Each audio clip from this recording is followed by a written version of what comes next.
Teen pregnancy can be a stressful situation where the mother feels alone in the struggle.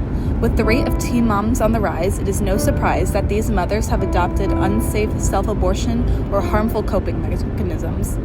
Some teen mothers turn to substance abuse, either unknowing of the harmful effects or completely aware that this abuse will cause harm not only to the mother, but the baby as well.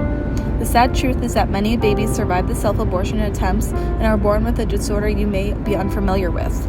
Fetal alcohol spectrum disorder.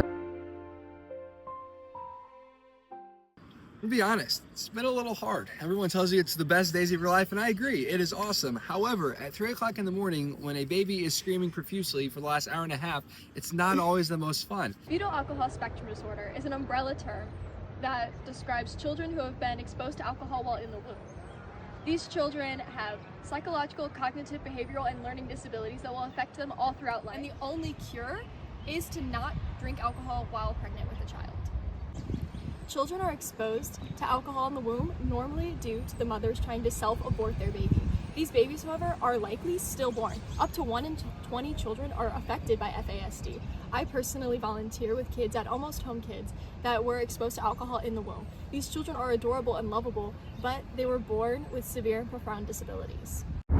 To test our suspicions of the lack of education about safe haven laws, we decided to interview some of MTHS's own students. You know what safe haven laws are? No. Okay. No. What about, No. What surprised us even further than the lack of education amongst our student body was the lack of education amongst the so-called experts.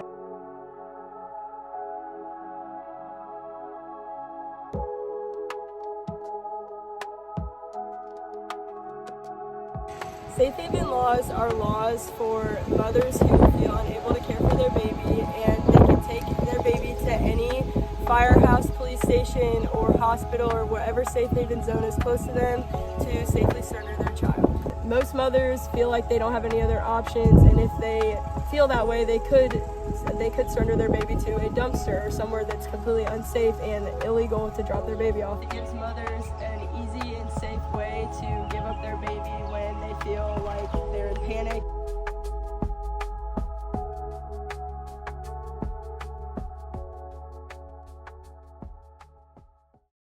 If a baby comes to the Metamora Fire Department branch, are the first responders going to know what to do? What happens when somebody knocks on their door with a child? Are they prepared?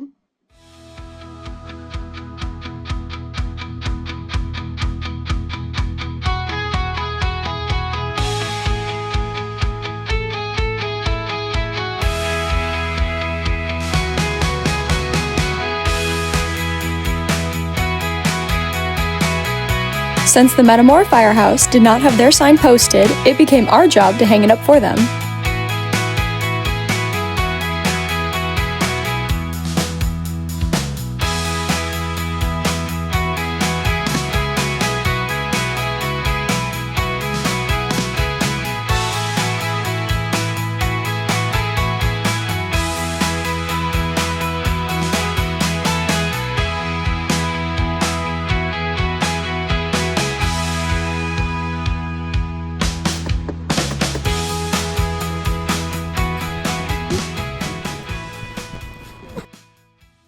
If safe haven laws are not taught, mothers could illegally abandon their babies, which is why it's important communities educate their residents. We helped educate the community by asking local organizations to post our story on their Facebook pages, thus spreading the word about safe haven laws. When we visited the Germantown Firehouse, we noticed that they did not have a safe haven sign. And so after speaking with their fire chief, we made sure that they ordered one and will be hanging it up soon.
So if someone does surrender a baby, what do you then do with that child?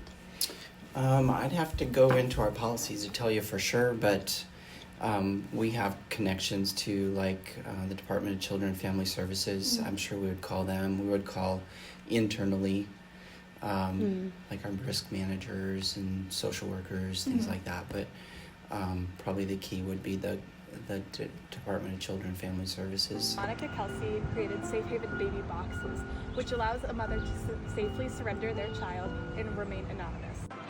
Upon further researching Monica Kelsey's cause, we stumbled upon a website where one could book a speaker to educate on safe haven laws or baby boxes. We thought this would be a perfect idea for one of our future homerooms, and we decided to share this idea with MTHS's own principal, Dr. Charlie Zimmerman. Unfortunately, in Illinois, these are not permitted. Can't open it. That's a safety feature of the box. If there's something in it, that box is going to lock. The grand scheme of things, like I'll just take Peoria for example. We work okay in Peoria, but remember, Peoria used to have Peoria City Police Department used to have a desk sergeant 24/7. We don't. I don't disagree with the idea of the boxes per se. It just has to be implemented properly. Safe Haven boxes provide lots of instructions to mothers that the simple signs hanging outside of police stations, firehouses, and hospitals just don't have. And so, to further our solution, we are pursuing additional signage to accompany these Safe Haven markers. They don't have any further instructions, and they're not required. The one we hung to. up, it just said Safe Haven Zone. Like there was That's all they're required to do. Would we get like a new sign or additional signage with information, more information? It would actually be a good idea to add that you can go to the local hospital. Someone might not be present to accept the child. Well, Dennis is an alumni. He's also with the Sheriff's Department with Woodford County Sheriff. We tried to email and call the office of Dennis Tipsword, but received no response. We went to his office in Metamora twice, but it was locked on both occasions. We even went to the Eureka Courthouse and left a message with his secretary about our project and why we wished to talk to him. We even left him a note with our contact information and hope to hear back from him very soon.